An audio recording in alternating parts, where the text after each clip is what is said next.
Heck yeah, there was an Incan highway. Isn't it awesome? There were actually two main highways. There was one that went along the coast and then one that went along like through Cusco closer to the rainforest. They created 25,000 miles of roads. And the Incan Empire was so massive that they needed these roads to stay connected, to send soldiers, to send people, travelers, traders, whatever. They had periodically these stops that were called tambos. So today, if you go visit ruins, you'll see like Ollante Tambo. That means like the tambo, that kind of the rest stop, the resting place named after Ollanta, this like famous warrior.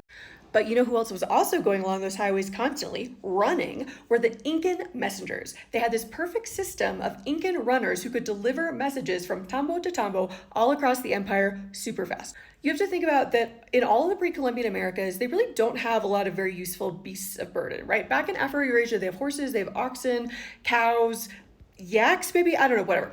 But in the pre-Columbian Americas, they have llamas, and like llamas can carry like 30 pounds, so they can carry stuff for you, but they're not carrying a person. And so I think that everything that was accomplished by pre Columbian American civilizations, the Inca, the Aztec, Cahokia, all of them, is even more impressive when you remember that it was done almost entirely by human labor.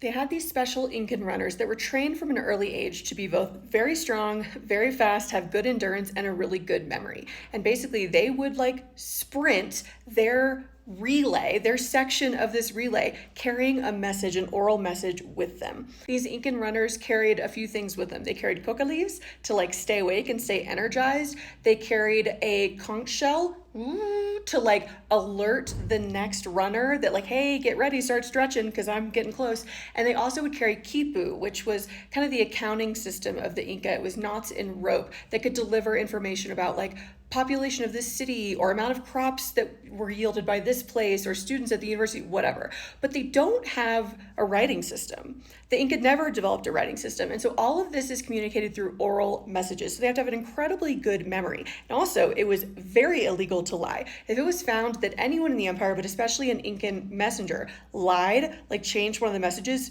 hey, you're gone. These runners would cover 10 to 15 miles at a time, just like at a sprint. And it was so effective that overall, they could cover 250 kilometers in a day. Not one individual runner, but like the whole system. They were able to get a message from Cusco, the capital, out to the outskirts of Ecuador in like 7 days. And of course, like every great empire builder, all roads led back to Cusco.